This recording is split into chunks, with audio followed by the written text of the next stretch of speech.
Ooh, what was that? Maybe you can't bake that?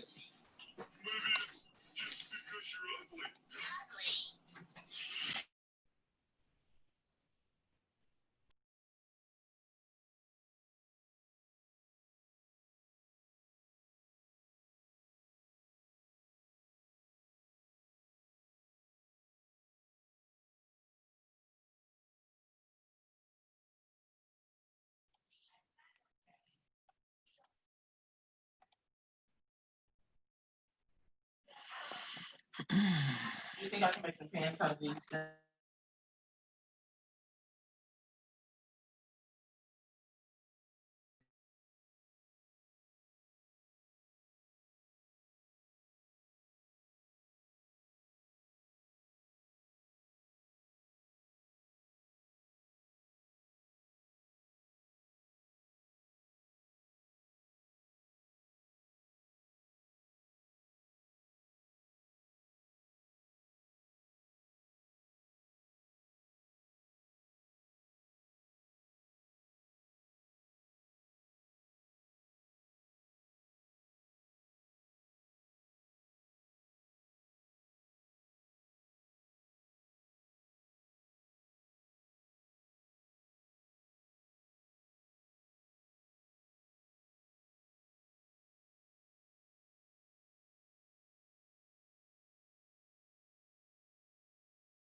I see a whole lot of black screens this morning. Good morning. Hello.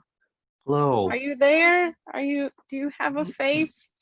We're here. Paula's somewhere beautiful in imagination land.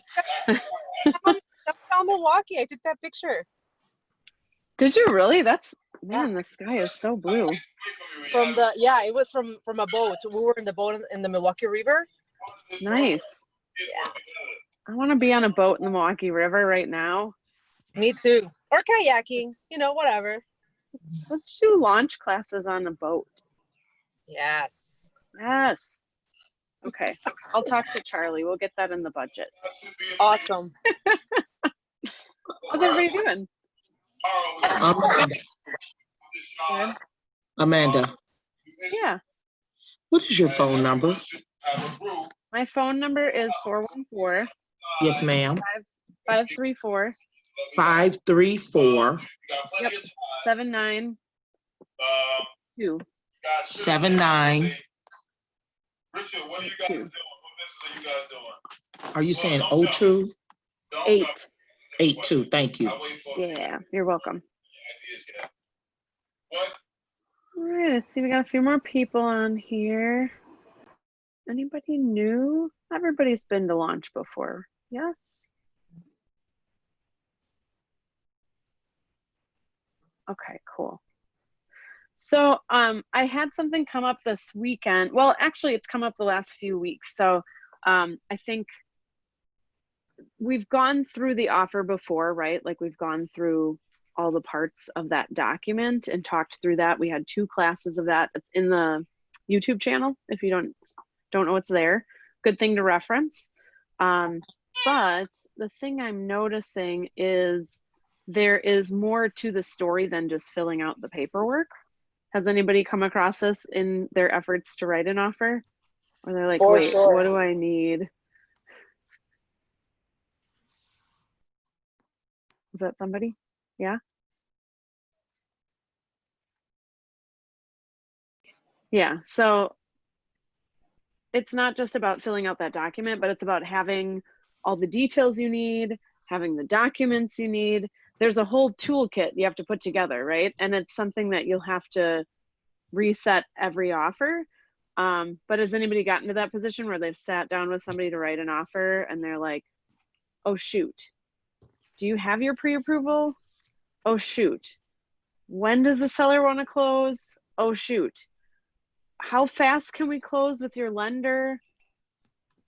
All these things that would have been good to have in advance. Otherwise, it makes the writing the offer process so much longer, right? You write it up, you've got holes in the offer that aren't completed.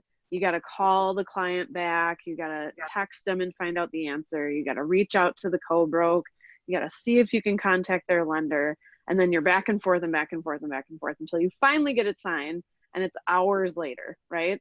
And you've got a deadline and they have other offers on the table and you look like you don't have your stuff together because it's taken you forever. And that's not ideal in this market, right?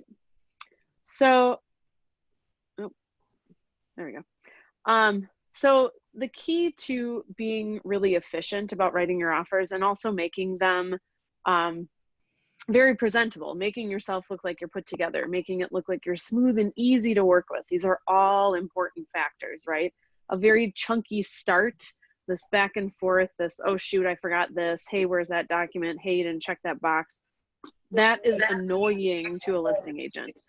Don't start your relationship that way. Start out with everything put together. You also have a very nervous buyer, right? Somebody who has probably not done this before or hasn't in a while, and they want to feel like you're in charge. You are driving this ship.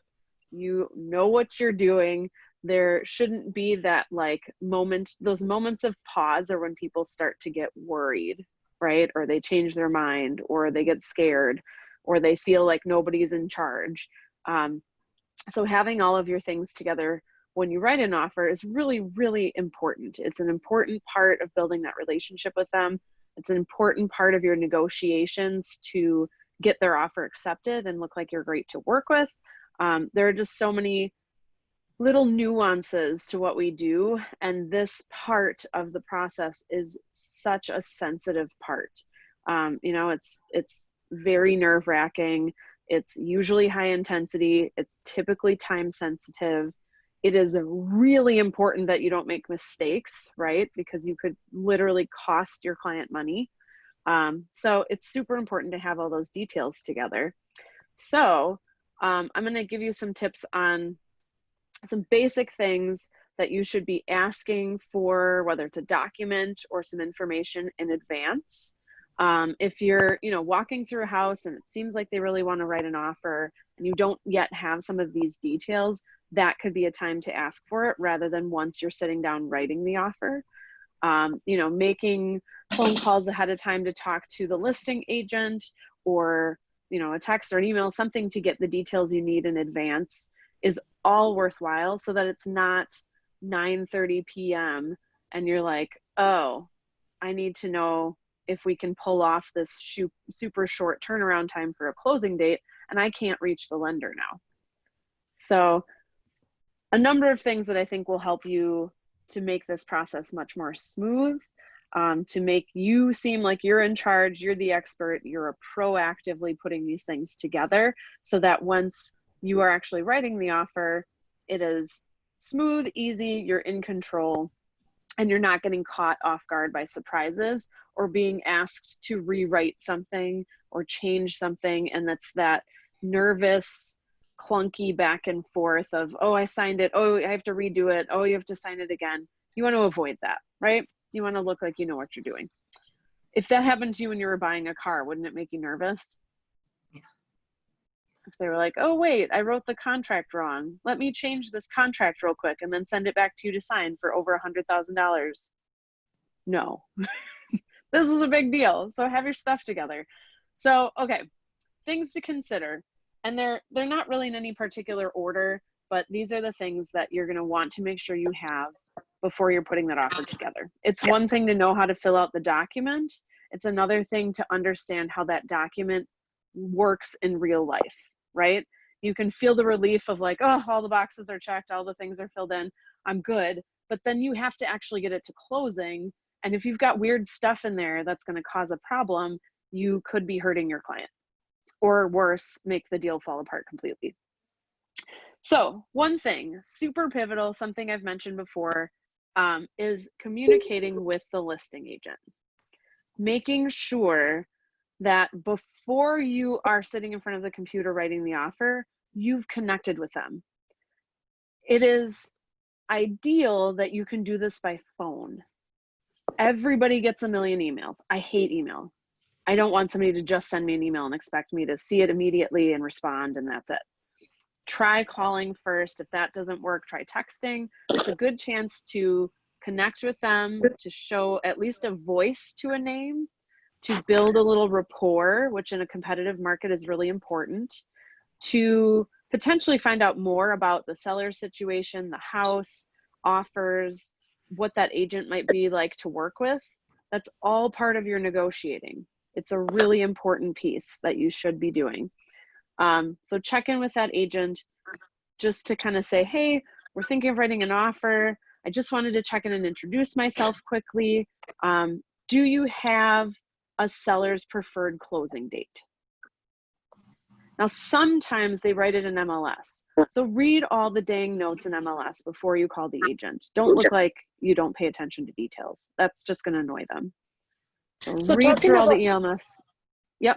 Sorry, talking about that, like, I feel like the MLS deletes certain things that we're not allowed to put in there. Mm-hmm.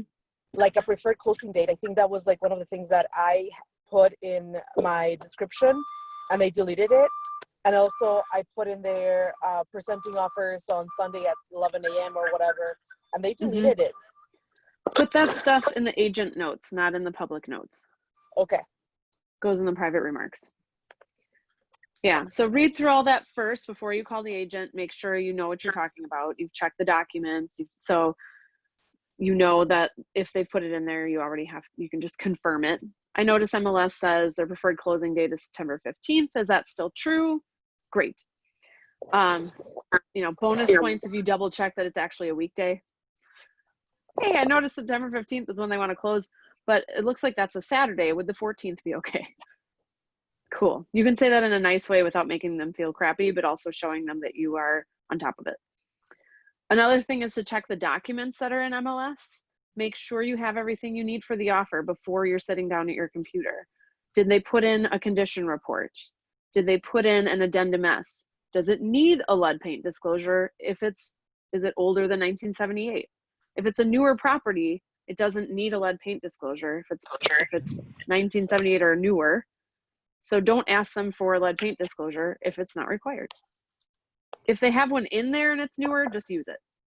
Doesn't hurt anybody to have it in there. If it's a condo, make sure there's a condo addendum to the condition report.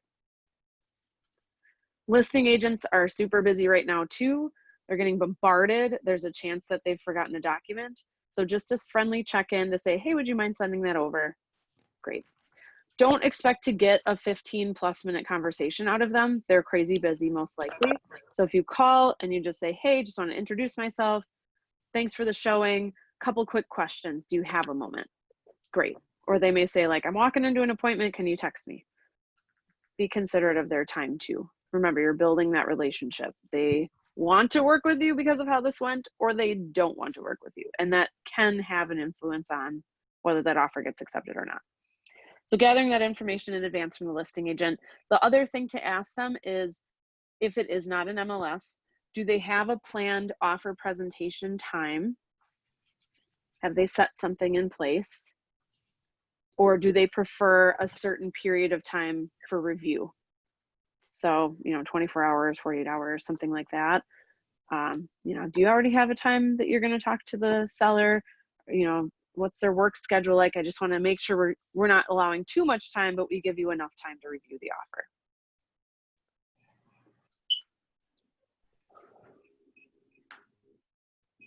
And then you can also say, is there anything else we should keep in mind?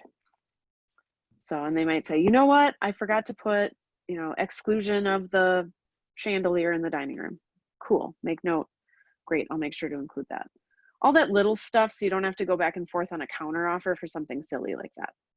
Because when there are counters happening, if a better offer comes along, you could be out of luck. So just make it clean and good from the start. That's why it's worth triple checking every bit of your offer over again. What else is important to have? So understanding the offer details that your buyer prefers can best be done if you give them advance warning of what the heck goes into an offer. And I've talked about this before. Something I do is I have a cover page that I use for offers, and I've utilized that as an offer guide for my clients. And it has all the basics of an offer in one page, you know, price, reply time, closing date, earnest money, inspection contingency, appraisal contingency, any additional contingencies, condo documents if it's a condo. I have a note on there also that says what documents go along with that. This means you've created a lovely guide for yourself, which is why I won't give you mine, because I want you to have to make it yourself. It's all part of the learning process. So saying what's included in that offer packet: offer to purchase WB11, addendum A, the condition report, the addendum S, a pre-approval letter, potentially a condo addendum to the condition report, potentially a letter from the buyers.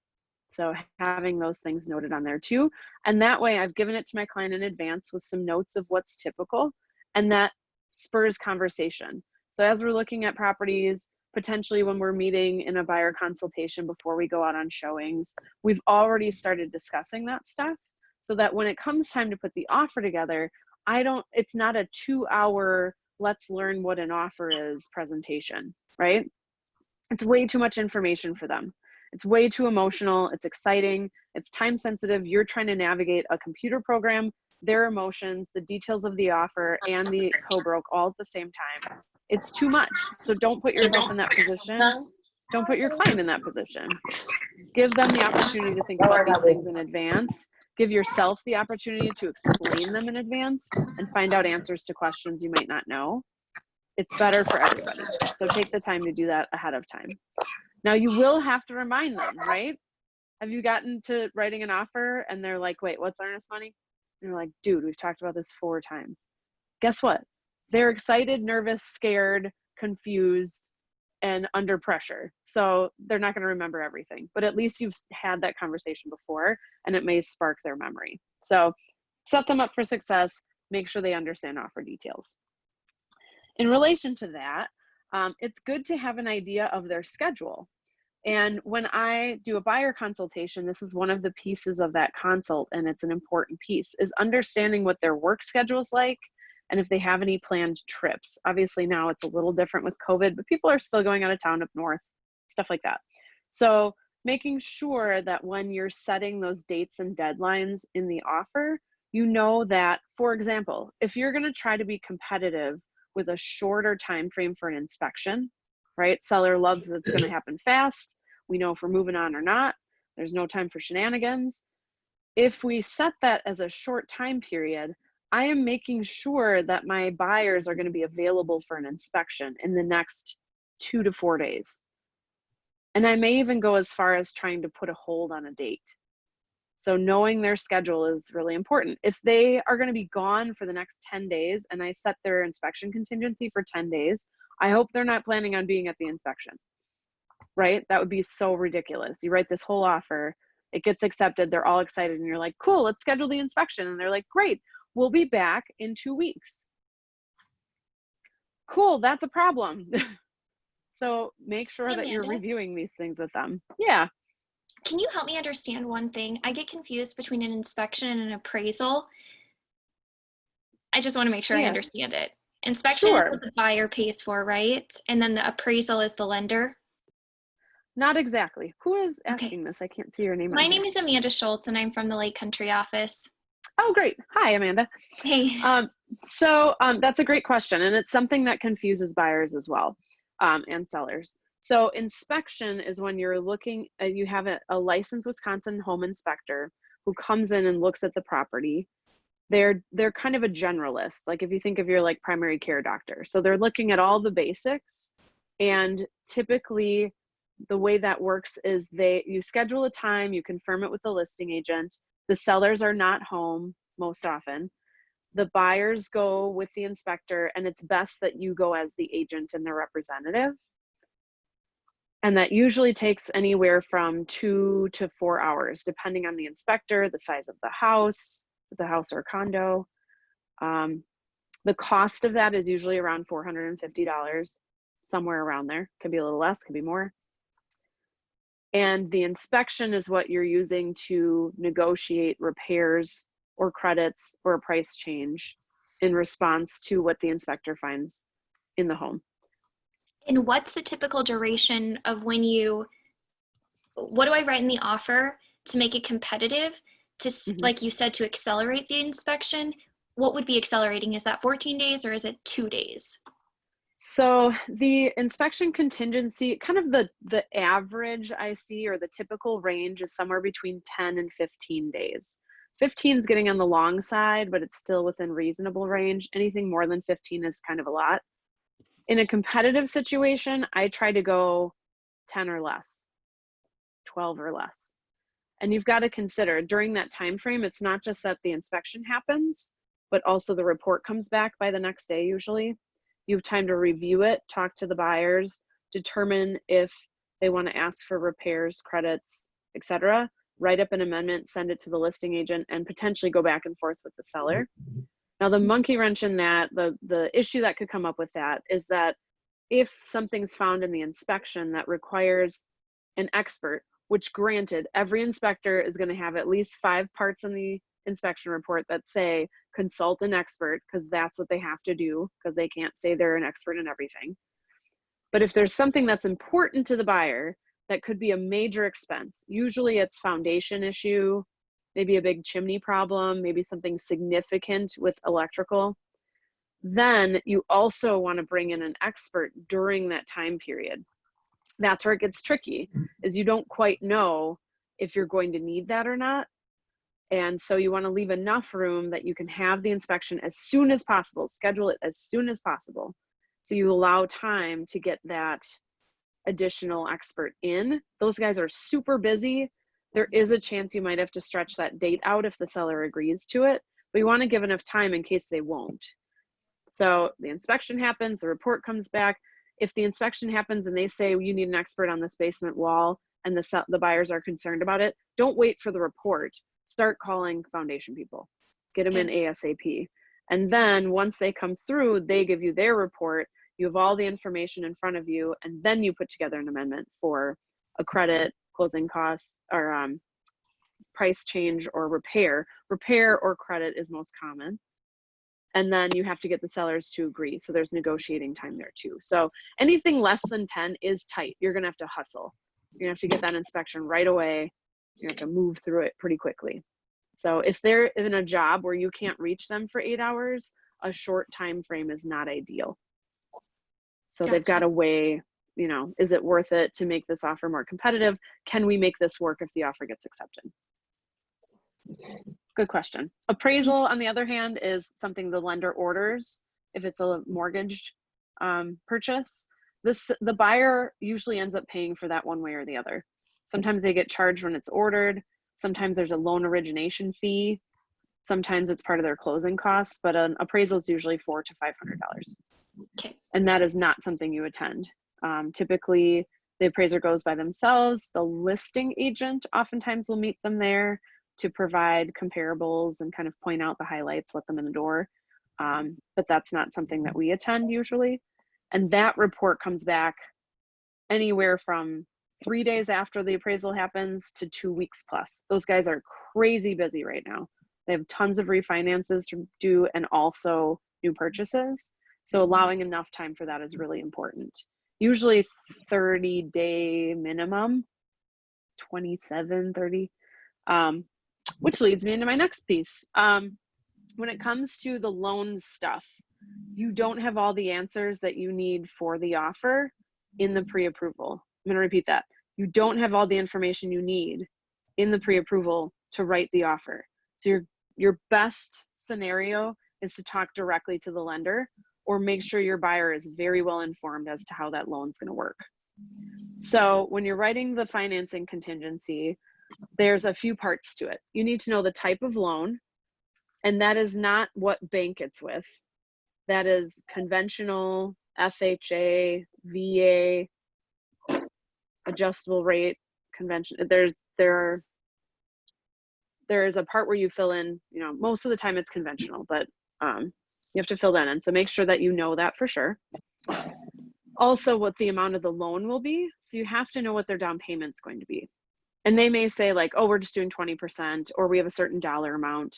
Some pre-approvals have it on there, but not all of them. So make sure that you're checking in with the buyer and the lender to make sure everybody's on the same page, that you have that correct, because you do have to put that in there. You do have to put in a maximum interest rate as well. If it's not adjustable, it's just one interest rate that's a maximum they're comfortable with. So make sure they've had that discussion with their lender. Make sure you're aware of what the interest rates are at right now. They are not locked into an interest rate until after their offer is accepted, their lender receives a copy of the accepted offer, and the buyer says, lock in my rate. So if their pre-approval says 3.2, that is not their guaranteed rate, not yet.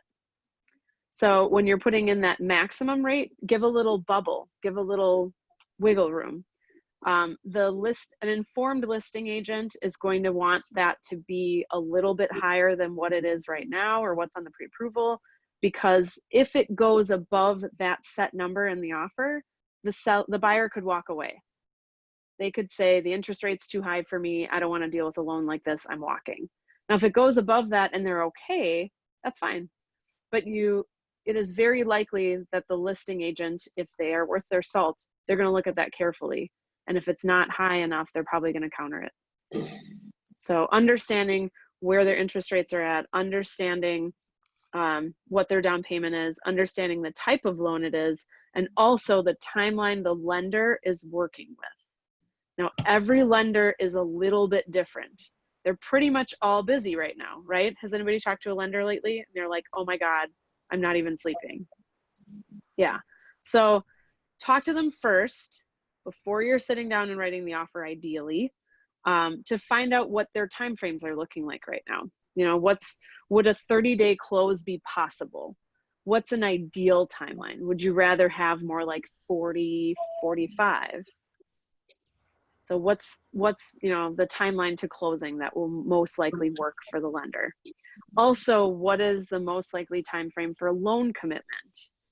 This is the one time the seller can walk away without penalty if you don't turn in the loan commitment in time. It is super important that you get a date on there that is doable.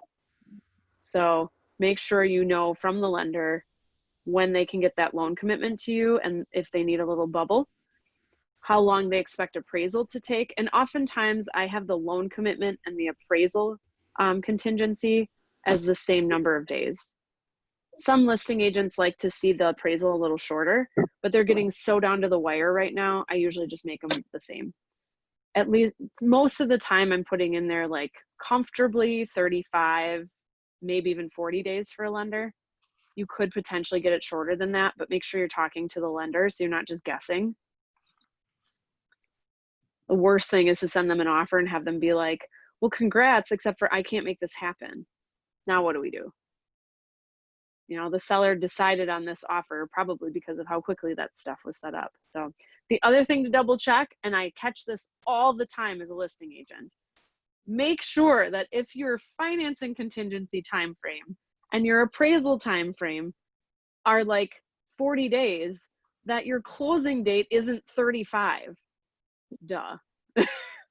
It's really easy to forget that because you get all the way to that part and you don't match them up. So double check your work, triple check your work, quadruple check your work, please, please, please. It is very important to not messing up the offer so it has to be countered, and also looking like you have your stuff together.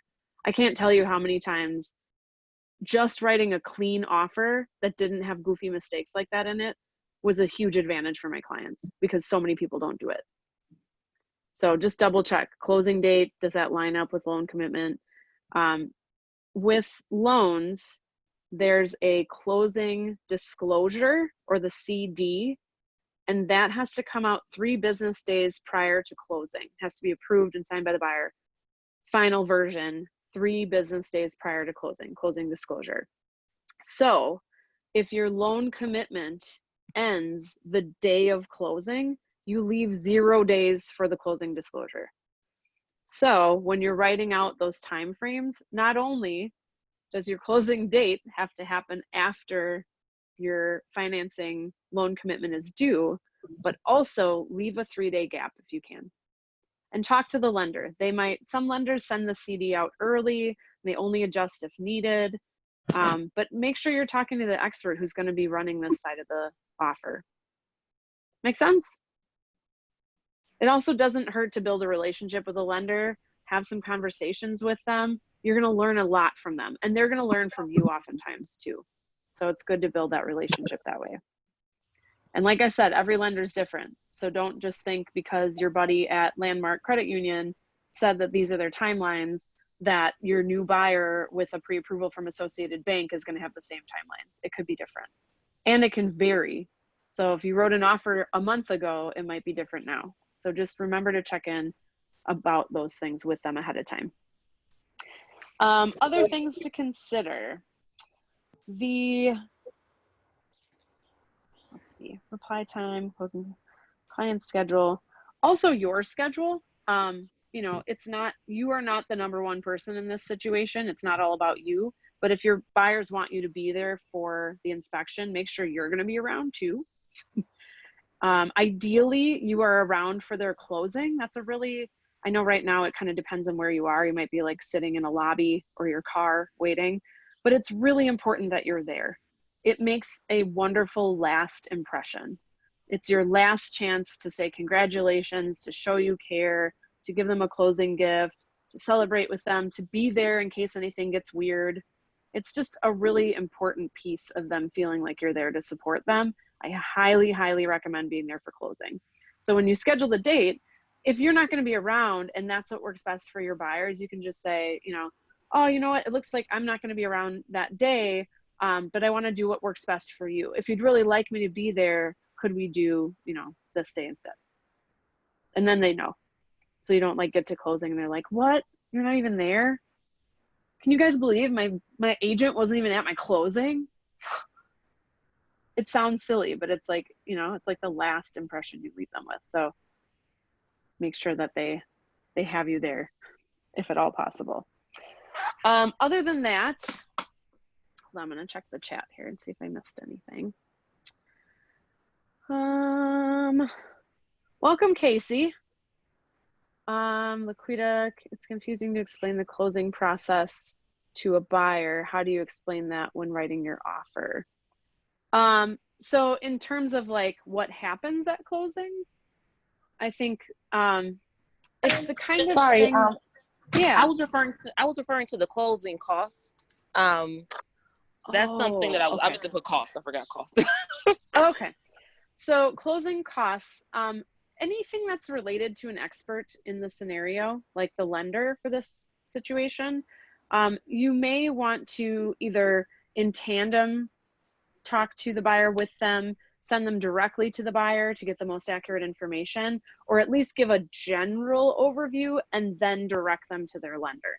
So when it comes to closing costs, that's something I talk about in the buyer consultation. So we talk about generally what, you know, the broad range of dollars that could be. We talk about how you could ask the seller for a credit, but usually in this highly competitive market, it doesn't go over well in an initial offer, but is something we could use in negotiations of an inspection. We just generally talk about what that covers, and there's you know, lender costs involved in that. There's some transfer fees, title, etc. The prepaids that are referred to in Addendum A, so it says closing costs and prepaids for that seller contribution.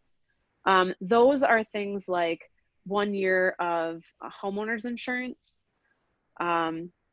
It could be the interest for the first month. So when somebody has a mortgage, say they closed mid-April, their first mortgage payment skips May and it starts June 1st. So if they close mid-April, they don't make a mortgage payment in May, and they make a mortgage payment in June. The cool thing about that is if you have somebody with a rental, they might not have that overlap of rent and mortgage. Important piece to note, because that may help them with their time frame. But also that month of May that they don't pay the mortgage for, they do have to pay the interest on that mortgage. So that gets paid at closing too. If you're not sure about all these pieces, lenders have a breakdown of this. That closing disclosure has to break down every bit of those closing costs. And you can ask the lender for one in advance. You, for your own knowledge, could ask a lender to send you one as an example. It's going to vary depending on their loan, if they bought down interest points. Everybody's a little bit different. And closing costs can be anywhere from like $1,000 to $8,000. And that's not including down payment. So it's varies tremendously. It's definitely something worth making sure your buyer is aware of when they talk to their lender, when they get their pre-approval. And it's something they bring to the closing table. So closing costs and down payment go together in one check, and that's what they bring to closing. And that's after the credits they get for things like prorated taxes, the closing cost credit, you know, anything like that. So they get that chart before closing and they see what they owe, what they're credited, and what their total is at the bottom. And that includes closing costs and prepaids. But that closing disclosure, or CD, that they get prior to closing, that should be official and final 3 business days before closing, that has a breakdown of all their closing costs. But their lender typically has that before that point. And so at any time they can ask their lender, what do my closing costs look like? And quite frankly, it's not a bad idea to ask the lender about that when you're talking about these other things. And they may say, I can't give you an exact number, but based on the price range they're looking at, your closing costs are probably going to be around $3,000. So when you come to inspection, if you are negotiating a credit, you know you've got $3,000 to work with. This is a little bit off topic, but because we're talking about closing cost credit, if a seller credits a buyer for their closing costs and it is more than the buyer's actual closing costs, the extra goes back to the seller. So make sure you know what the closing costs are if you are writing in closing costs. Either it's in the offer, which I don't generally recommend in this market, but you could, or if it's in response to the inspection, just making sure that they can use all of that so there's no surprises later. Yeah. Let me see. I saw another thing pop up in our chat. If the buyer wants to inspect the foundation of the home, who pays for that? Does it have to be done before or after the required inspection? Cool. So when it comes to those follow-up inspections, you have your general overview inspection, then experts. Now, you could, in the offer, say flat out, I see some weird stuff on the walkthrough. I want to, or on the first showing, I think we should ask for an inspection of the foundation up front. You could do that. However, it is a big red flag to a seller, right? They're not going to want to deal with that offer. You're already telling me you want to inspect the foundation and you don't even know what's going on there. Red flag. So generally, that's not the best way to go in competition. But you could log that in your mind. We're probably going to need to get a foundation inspector in here. I want to see what the inspector says, but it's very likely we will have to. Now, if you're really on your stuff, you could call foundation companies ahead of time and say, my inspection's on Tuesday. I'd love to get a foundation person in Wednesday or Thursday because my contingency ends on Saturday or next Tuesday or something like that. So you could proactively ask them to come in and say, I haven't had the home inspection yet. I suspect we've got some issues with things. Now you've got to have an educated eye to get that far, and that may take some experience, but you could. Otherwise, most common, the inspection happens, the inspector points things out in the actual inspection while you're there. And then you talk to your buyers while you're there. Hey, would this be something you'd want to further investigate, or this might be worth further investigation? Let's start calling people now. Try to get them in ASAP.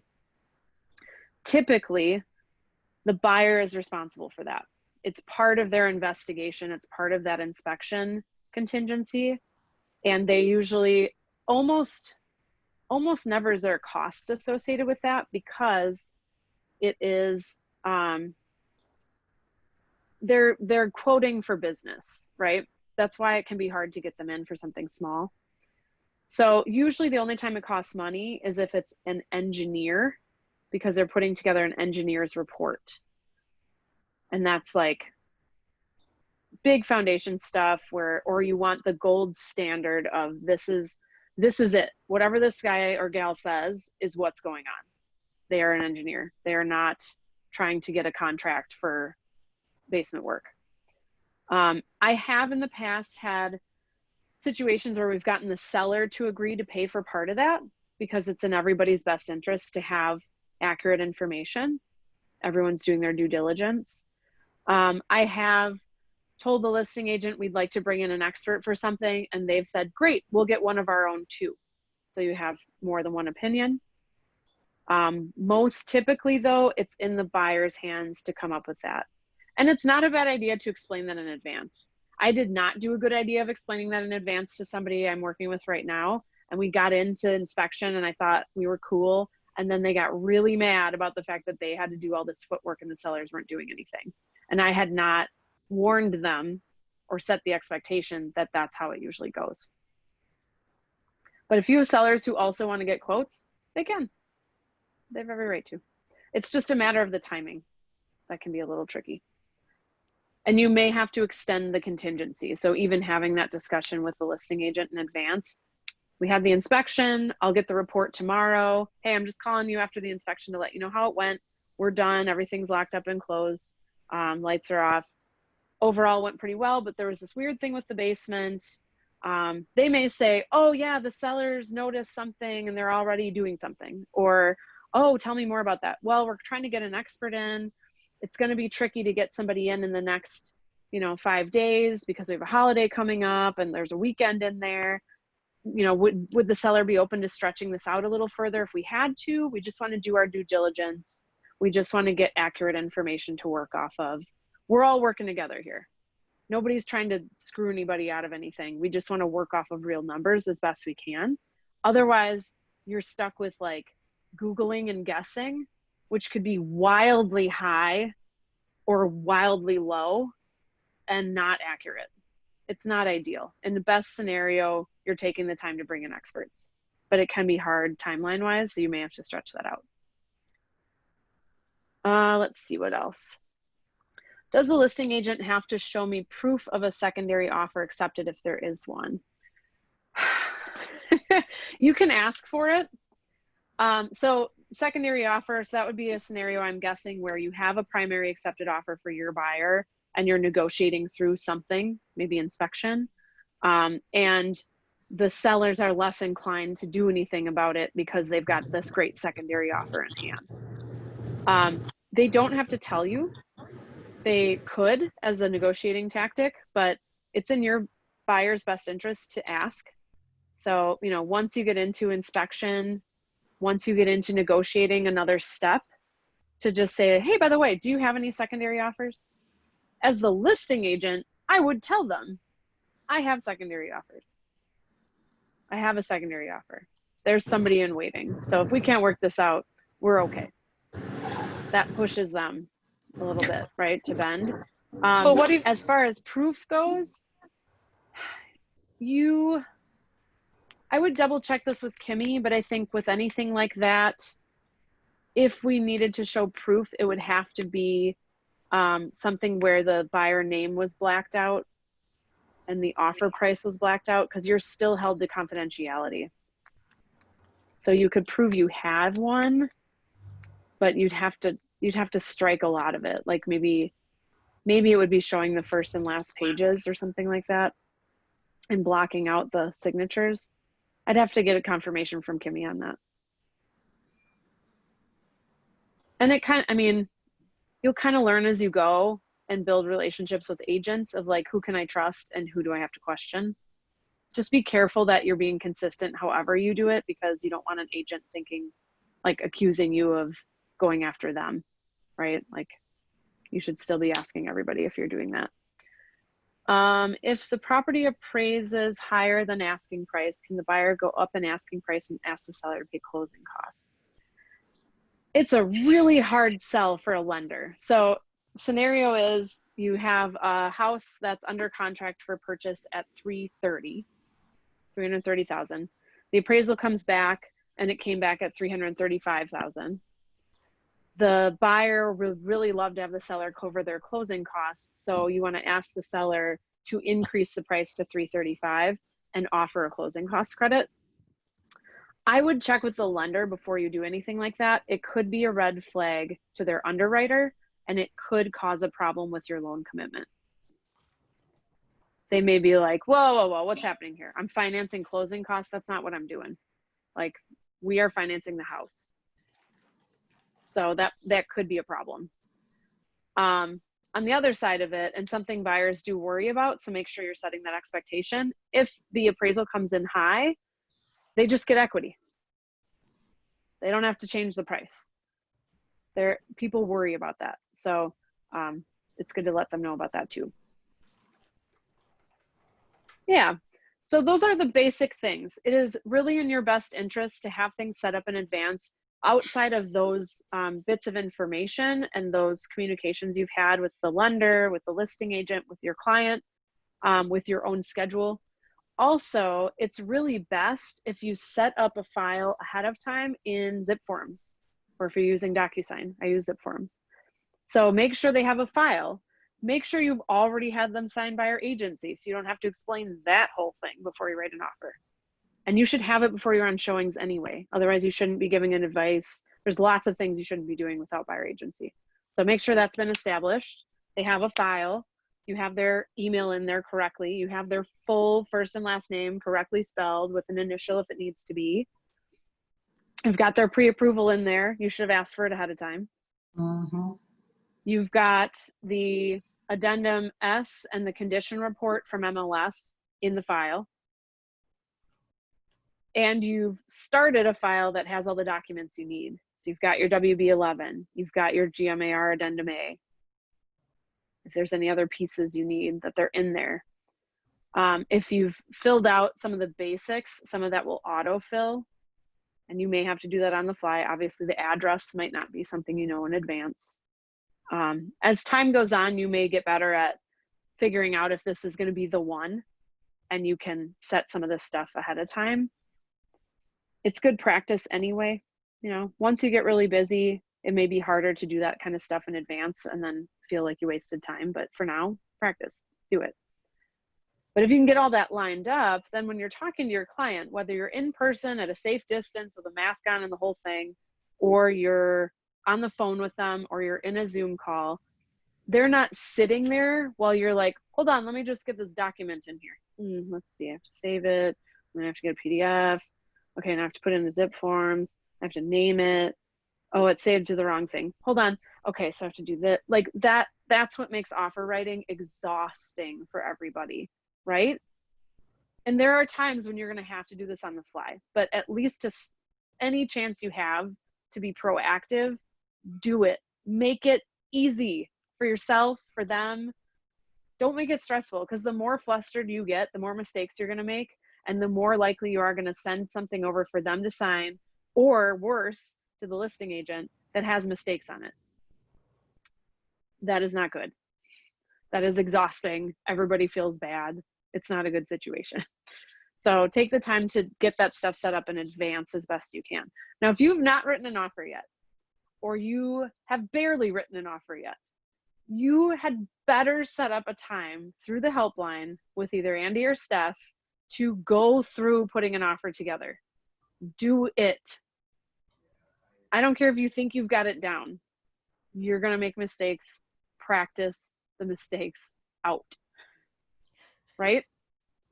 You've got the time now. You have the resources. Don't wait until you're writing the offer and then you freak out because you think you're missing something or you need somebody to look over it. No, that's not the time, right?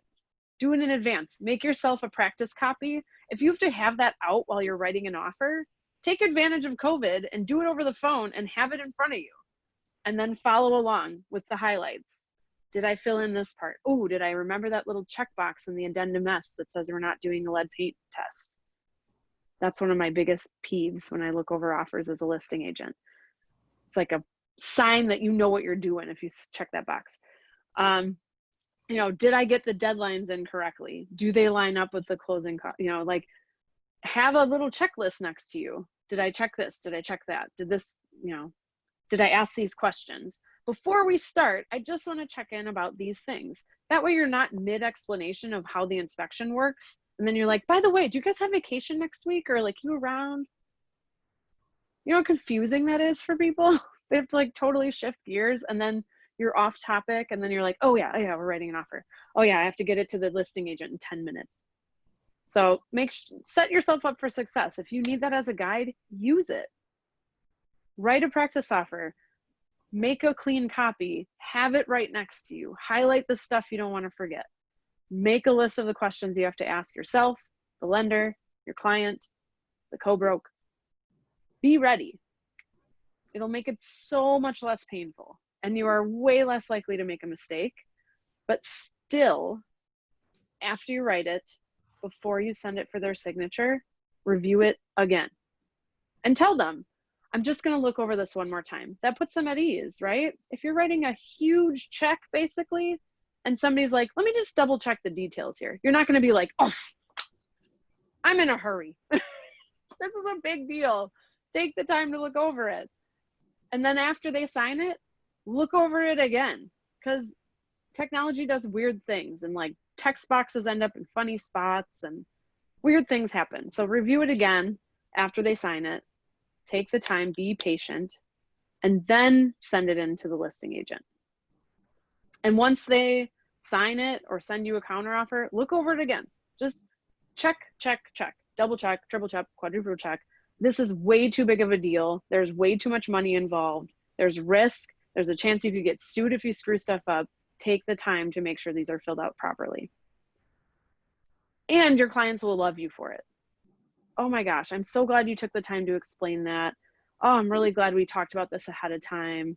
Oh, I feel so much better because I know what I just wrote. That can be very, very helpful. Okay, last questions. Which hotline should we contact to go through the contract the first time? So that's the helpline. That's the launch program helpline. And the launch program helpline is a phone number that goes to two of our top producing agents, Andy Stillman, who's on the Duval Group team, and Stephanie Minnick, who's with Falk Reuben Gallagher. They are lovely people. They're very informed, experienced, extremely patient, great to go through those things with you. But they are also working agents. So if you call with a problem, they might not be able to get back to you within the hour. And if you really need help, you know, call or text, this is a 911 situation, can you get back to me? Writing an offer, reviewing your offer before you turn it into an agent is not a 911. Do it ahead of time. I'll post the number on the launch group again, but we've posted it several times and it's also in the emails you've gotten from us. So save that number, use it. There's other things you can ask them about, absolutely. It's pretty wide open. I'm here as your accountability guide. I'm here for phone calls to make sure you're doing your top 5 to, thank you, Tracy, to make sure that you are keeping on track with your goals, to track your progress. That's what I'm here for. But the stuff that's like, how do I, you know, what would you recommend I do in this situation? That's the helpline. If it's technology, I'm trying to work through something on Zip Forms, I'm trying to figure out command, that's Lindsay and Brad. Let me just make sure that, great. Yeah, so the hotline number is right on here. 368-9359. Save it in your phone. And it's a helpline, not a 24-hour hotline. They have to sleep too. They're human beings, not robots. Cool. These are good questions. Does anybody else have any questions in the last few minutes? I just wanted to say something because I just went through this on the inspection. we tried to rush an inspection on the closing. I got the 27th. We tried to do it 7-day to find out that there was nobody available for 2 weeks. So you might want to think twice in this market about trying to rush an inspection, or unless you're working with an inspector already and have something set up where they're readily available. Yeah, that's good advice. And it's definitely good to have a few inspectors on hand. Remember, that is also someone who benefits from you and your referrals, just like lenders. So building a relationship with an inspector is in their best interest also. So make sure you have a few go-tos. Your buyer ultimately can choose whoever they want to work with as long as they're a Wisconsin licensed home inspector. It's unlikely they have somebody unless they had a friend who bought a house recently or something like that. So if you look on the North Shore, if you look on one of our Facebook groups, you can search inspector, and I'm sure people have asked 6 times who has recommended inspectors, and you can pull names from there. Call those guys, look at their websites, find out about them, ask other agents what they've thought of working with them, because they can make or break a deal sometimes. But also understanding how their scheduling works. There's 2 that I have on my list who use an online scheduling system, so I can use an app. And while we're in the house talking about how they want to write an offer, or while we're writing the offer, I can quickly look and say, cool, they have open times tomorrow and the next day at 9 a.m. or 2 p.m. Would any of those work for you? And I may even schedule it, grab it, and say, I'm putting this on hold. I'll follow up with you by tomorrow at 10 a.m., whatever the deadline is for the reply to your offer. And then make sure you do take the time to cancel it, or they're not going to let you put them on hold anymore. But that can save you some trouble too. It's also pretty awesome if you can write an offer and tell a listing agent, we already scheduled an inspection just in case. It's like a little ballsy, and also they know you're on top of it. Pro tip. That's one of my secrets. Now you know. Good point. Anybody else? I have a question. Hi. Yeah. Sorry, I popped on. So I wrote very rushed, definitely not perfect. My 2 first offers, one was to you, this weekend. And the second one, or technically the first one to not you, she has not gotten back to me. I've emailed her, I've called her. When I spoke to the agent on the phone, and I know it's a discount broker, but she did say that when I asked about, have you had any offers? She said, nothing to speak of, or nothing that was worth the price, whatever. So I'm a little bit concerned that she hasn't presented the offer because it wasn't asking. I mean, we had a letter to the seller. They actually got to meet him. He really liked them. So I included that, of course. But I mean, what was the reply deadline? Yesterday. Okay. I would say do what you can to follow up. And there are agents out there, whether they're a discount broker or they're just not on top of their stuff, or something happened in their lives that we don't know. I try to come from understanding, though the teacher in me is like, come on. But I think if you can either call or email or text them one more time, if you're getting nothing, you could, and this is a little bit of a snotty move, so you can decide what you want to do, but you could email them and copy their broker owner on it. Okay. You could even copy Charlie on it and say, I'm following up on the offer I sent on X date. The reply deadline was X. If the seller chooses not to reply to the offer, could you please just send a rejected signature for my records?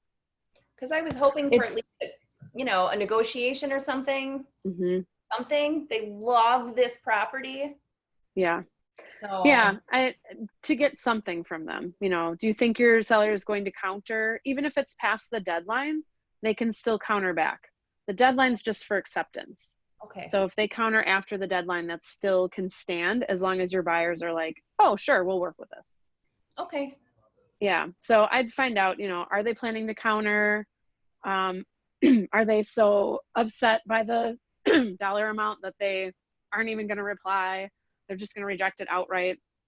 Could you please just send over the signed or the initial rejection, if that's the case. We are all obligated to present offers when we get them. You know, whether we say to our seller, okay, we're going to go over them tomorrow, we should still be saying like, I have an offer in hand, just so you know.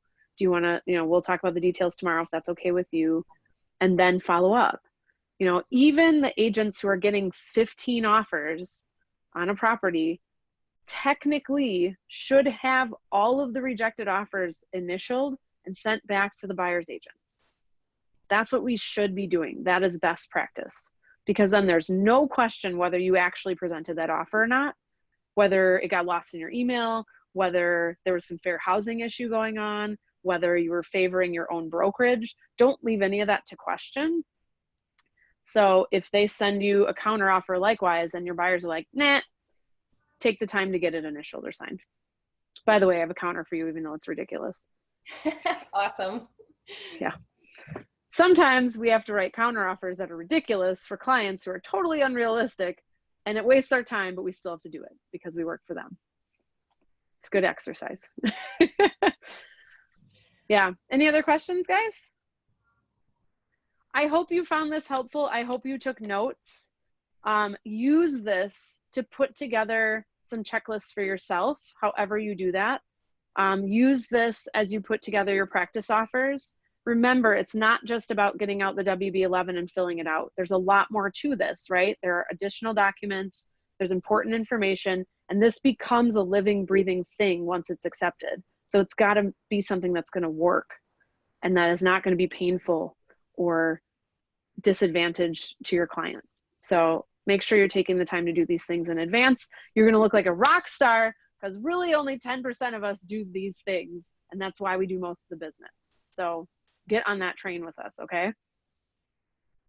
Cool. Thanks for coming. I hope you guys have a great week. Don't forget to text me if you want to set up a time for accountability. And don't forget to use the helpline to schedule a time to review an offer. Thanks, Cool. Amanda. All right, you're welcome. Thanks, Take care, Amanda. everybody.